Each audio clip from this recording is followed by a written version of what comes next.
रुपेश हत्याकांड पर सियासत गर्म, तेजस्वी के तीखे बोल, आंखों के तारे को बचा रहे नीतीश। पप्पू यादव ने भी नीतीश सरकार पर बोला हमला। तेजस्वी के बयान से बिहार पर सियासत गर्म, पुलिस जांच पर उठाए सवाल तो भड़के जीताराम मांझी। तेजस्वी यादव ने कहा नवी फेल। तेज प्रताप ने राष्ट्रपति को भेजे 1 लाख आजादी पत्र, पिता लालू यादव की रिहाई को लेकर चल रही मुहिम, 1 हफ्ते में भी कम समय में भेजी चिट्ठी। बक्सर के डुमरांव रेलवे स्टेशन पर यात्रियों का हाल बेहाल, शेड नहीं होने से कड़ाके की ठंड में यात्री ठिठुरने को मजबूर। कैमूर में बिहार सरकार के आदेश के प्रति शिक्षकों ने फूका 50 साल के ऊपर उम्र वाले कर्मियों को हटाने के आदेश का विरोध, शिक्षक संघ नाराज। हाजीपुर बैंक लूट की घटना का खुलासा, गैंग के 2 सदस्यों को पुलिस ने किया गिरफ्तार। 28 जनवरी को हुई थी लूट की वारदात। आप देख रहे हैं के न्यूज, खबरों का सारथी। और नमस्कार, मैं हूं आरिश अजहर आपके साथ। खबर बिहार में आपका स्वागत है। खबर पटना से, और पटना रुपेश हत्याकांड के खुलासे पर सरकार गिर गई है। विपक्ष के नेता इसे रोड रेंज की घटना मानने से इनकार कर रहे हैं और इसमें पूर्व सांसद पप्पू यादव भी शामिल हो गए हैं। पप्पू यादव ने रुपेश हत्याकांड पर हुए खुलासे में कई सवाल किए और पूर्व सांसद पप्पू यादव ने डीजीपी से सवाल किया। आपने कहा कि शूटर इन्वॉल्व है तो क्या ऋतुराज शूटर है? अगर ऋतुराज शूटर है तो उसे हायर किसने किया? पप्पू यादव ने कहा कि अगर ऋतुराज ने रुपेश कुमार सिंह को मारा तो बहुत बड़ा सरगना है। रोड रेंज के चलते ऋतुराज ने कत्ल नहीं किया। रुपेश के परिजन भी ये मानने को तैयार नहीं है। हम बात कहां रखेंगे, कौन से प्लेटफॉर्म? डेमोक्रेसी में हमें सड़क पर बैठने की आजादी है। हम शांतप्रिय बैठेंगे, आप लाठी गोली चलाइए। आप कानून बना देंगे जो धरना प्रदर्शन करेगा और एफआईआर लॉन्च होगा, चार्जशीट के बाद उसे नौकरी नहीं मिलेगी। सरकार को मैं आगाह करता हूं, सोशल मीडिया का वो पर कोई कुछ लिख दिया, बोल दिया तो केस। कोई छात्र और यूथ अपनी बात करेगा तो उसे कोई रोजगार ही नहीं मिलेगा, नौकरी नहीं मिलेगी। आका है क्या? खबर पटना से। बिहार की राजधानी पटना के तेजतर्रार आईपीएस अफसर विकास वैभव से खास बातचीत की, जिसमें उन्होंने बताया कि देश की सेवा के लिए उन्होंने आईआईटी इंजीनियरिंग को छोड़कर सिविल सेवा को चुने। साथ ही उन्होंने कहा कि बिहार शिक्षा का केंद्र रहा है और वैभवशाली इतिहास रहा है। भले ही कुछ दिनों में कुछ घटनाएं घटित हुई हैं बिहार में, लेकिन इस पर कार्रवाई भी हो रही है। विकास वैभव पर वही आईपीएस अफसर हैं जिन्होंने रोहतास में 26 जनवरी 2009 को तिरंगा फहराकर रोहतास को आज़ादी का एहसास कराया था। के न्यूज़ के साथ खास बातचीत में उन्होंने क्या कुछ कहा, हम आपको दिखाते हैं। आप देख रहे हैं के इंडिया न्यूज में विकास कुमार। आज मैं आपको बिहार के एक तेज तर्राज और कर्मठ आईपीएस ऑफिसर श्री विकास वैभव सर से मिलाना चाहता हूं। सर, आपका हमारे चैनल पर आने के लिए बहुत बहुत स्वागत।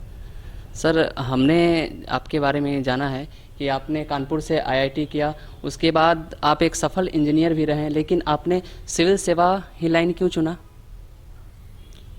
देश के लिए कुछ करना चाहता था और बिहार की जो परिस्थिति थी उस समय देख के लगता था कि किसी प्राइवेट कॉर्पोरेट के लिए काम करूंगा तो केवल अपने लिए ही करता रहूंगा।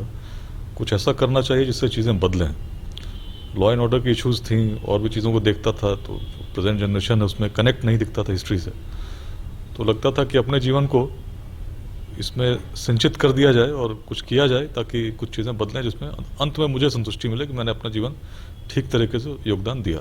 सर, आपके पिताजी चाहते थे कि आप विदेश में जाके अपने जीवन का एक नया अध्याय शुरू करें, फिर भी आपने बिहार की भूमि को चुना। जब चीज़ें बदलनी है तो केवल सोचने से तो होगा नहीं, किसी को तो सामने आना होगा। तो यही सोच थी, किसी ने प्रेरित किया और लगा कि सामने आकर खुद उस जिम्मेदारी को लेना होगा, दायित्व को संभालना पड़ेगा। आपने सर उपनिषदों का पूरा अध्ययन किया है, जितने उपनिषद है, ऋग्वेद के बारे में भी आपने पूरा अध्ययन किया है, महाभारत, साथ साथ अन्य कई ऐतिहासिक ग्रंथों का अध्ययन किया है। लेकिन आज की जो युवा पीढ़ी है कहीं ना कहीं इससे दूर भाग रही है। आपको नहीं लगता वो अपने संस्कृति से दूर भाग रहे हैं? इसी कारण से तो मैं इसको प्रेरणा के रूप में लोगों के साथ साझा भी करता हूँ मैंने अगर चाहता तो आज किसी विदेश में मैं भी नौकरी कर रहा होता, कुछ काम कर रहा होता, बट आज बिहार में बैठा हूँ, पटना में हूँ, और जो भी प्रयास कर रहा हूँ जीवन में इस निमित्त कर रहा हूँ कि बिहार में कुछ चीज़ें बदलें। तो और लोग भी अगर प्रेरित होंगे, उस प्रेरणा के साथ काम करेंगे, तो भविष्य बदलेगा। जो छवि हमारी है उसमें भी परिवर्तन आएगा, और जो इतिहास हमारा इतना गौरवशाली रहा है उससे बेहतर भविष्य हम बना पाएंगे। पेज के माध्यम से जो साइलेंट पेज है, भारतीय संस्कृति को काफ़ी आगे बढ़ाने का कोशिश करें। आप अपने ट्विटर पे, जहां लोग आज इंग्लिश वर्ड का प्रयोग करते हैं, आप संस्कृत में उस पर अपने श्लोक, जो अपने विचारों को व्यक्त करते हैं। आज के जो युवा पीढ़ी आगे बढ़ रहे हैं आज के, लेकिन सरकार की कुछ ऐसी नीतियां हैं, कुछ ऐसे फैसले हैं जिसके कारण अभिव्यक्ति की स्वतंत्रता कहीं ना कहीं कुछ हद तक प्रभावित होती है। अगर इस तरह से फैसले लिए जाएंगे तो क्या आगे कोई भी युवा अपने अभिव्यक्ति या अपने विचारों को प्रकट रख पाएगा? मैं नहीं समझ पा रहा किस मतलब सर, जिस तरह से आपने अपने विचारों को प्रकट किया अपने फेसबुक के माध्यम से, लेकिन आए दिनों कुछ दिन में देखा जा रहा है सरकार कहीं ना कहीं कुछ ऐसे फैसले लिए जा रहे हैं जिससे अभिव्यक्ति की आज़ादी जो होती है प्रभावित हो रही है। Freedom of speech and expression तो फंडामेंटल राइट है, जी सर। तो इसमें कोई उसको कहाँ रुकता है? कैसे अगर ये रोका जाए तो आपके नज़र से गलत होगा?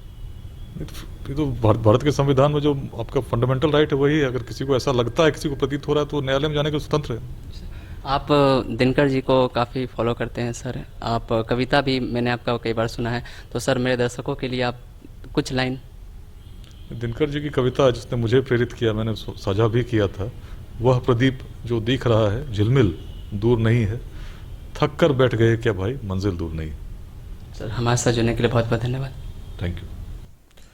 और कैमूर में बिहार सरकार के आदेश के प्रति कैमूर में शिक्षकों ने जलाया। बता दें कि 50 वर्ष के ऊपर उम्र वाले कर्मियों को हटाने का बिहार सरकार ने दिया है। वहीं इसी आदेश में शिक्षक संघ ने विरोध किया। शिक्षकों का साफ कहना है कि बिहार सरकार का यह आदेश काला कानून के बराबर है। इसका शिक्षक संघ निंदा करता है और सरकार इस आदेश को वापस नहीं लिया तो जन आंदोलन करने का संघ बाध्य होगा।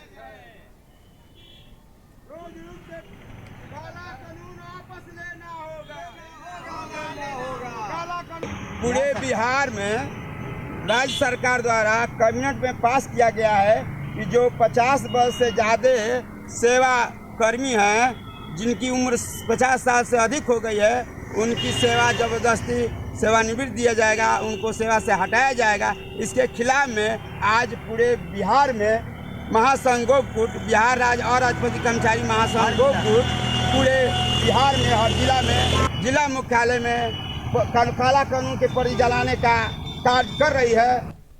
और बक्सर जिले के अंतर्गत आने वाले डुमराव रेलवे स्टेशन पर यात्री शेड नहीं होने के कारण इस कड़ाके की ठंड में यात्री ठिठुर कर ट्रेन का इंतजार कर रहे हैं। हालांकि बड़ा सवाल ये है कि तकरीबन 12 सालों से यह स्टेशन अपनी इस दुख की गाथा को सुनाते हुए आ रहा है, बावजूद इसकी कोई कार्रवाई नहीं हो रही।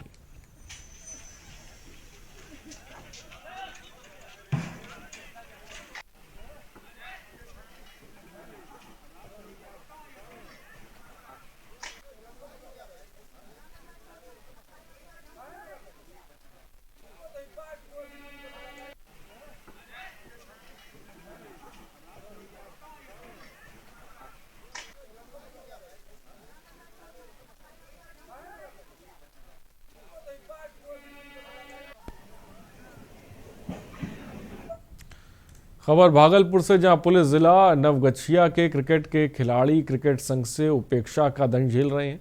नवगछिया में अब कबड्डी, वॉलीबॉल, नेटबॉल और आदि को जिले की मान्यता मिल चुकी है, लेकिन अपने सभी मानकों को पूरा करने के बावजूद नवगछिया क्रिकेट को जिले की मान्यता नहीं मिल पाई है।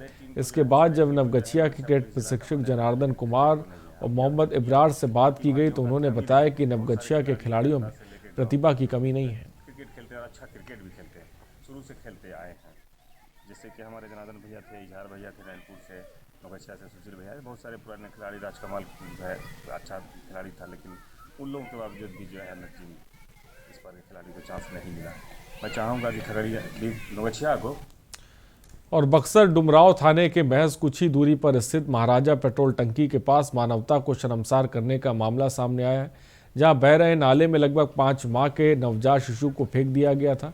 वहीं घटनास्थल पर मौजूद लोगों ने पुलिस पर आरोप लगाया कि घटना की सूचना मिलने के बाद भी पुलिस ने कार्रवाई नहीं की।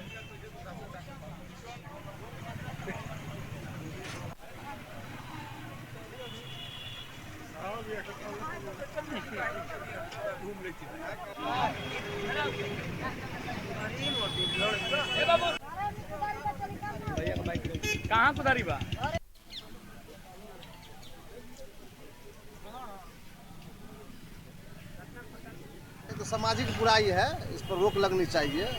यदि ऐसा हुआ है तो गलत है, जानबूझ के किसी ने किया तो गलत है। सर आपको सूचना कब मिली? लगभग आधा घंटा पहले। और बिहार के भागलपुर में के न्यूज़ से खबर का बड़ा असर देखने को मिल रहा है। बताते चलें कि बीते बुधवार को सोनवर्षा गांव के खिलाड़ियों की परेशानियों को के न्यूज़ ने प्रमुखता से दिखाया था। उसी के बाद समाज सेवी उत्तम कुमार ने खिलाड़ियों की परेशानी समझ वॉलीबॉल मैदान में स्ट्रीट लाइट लगवाने की पहल की।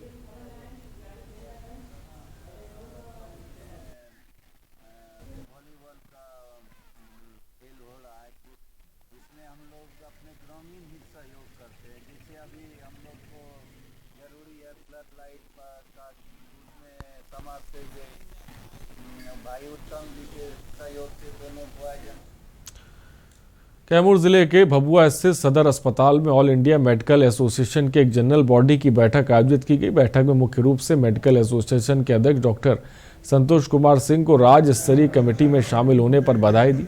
साथ ही राज्य स्तरीय कमेटी को साधुवाद दिया गया। बैठक में शामिल सदस्यों और पदाधिकारियों ने आशा व्यक्त की कि डॉक्टर संतोष को राज्य स्तर को मनोनयन होने से कैमूर के एसोसिएशन को काफ़ी मजबूती मिलेगी। साथ ही आइमा के स्थानीय स्तर की समस्याओं को मजबूती से उठाने की ताकत मिलेगी।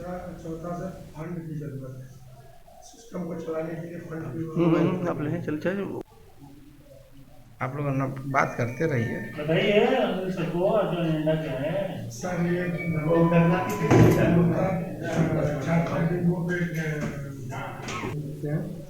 जनरल बॉडी मीटिंग है जिसपे कि 4-5 एजेंडे को लेकर हम लोग बैठक की है। पहला है और शेखपुरा में लवकुश चेतना मंच द्वारा कार्यक्रम का आयोजन किया गया। कार्यक्रम में भारी संख्या में लोगों ने हिस्सा लिया। एक दिवसीय कार्यक्रम का आयोजन शहर के जमालपुर मोहल्ले में किया गया। इस मौके पर मुख्य अतिथि पूर्व विधायक प्रदीप मेहता ने कहा कि आगामी लोकसभा और विधानसभा चुनाव में कुर्मी कोयरी जाति की राजनीतिक भागीदारी काफ़ी कम है। इसको लेकर कुर्मी जाति उपेक्षित महसूस कर रही है।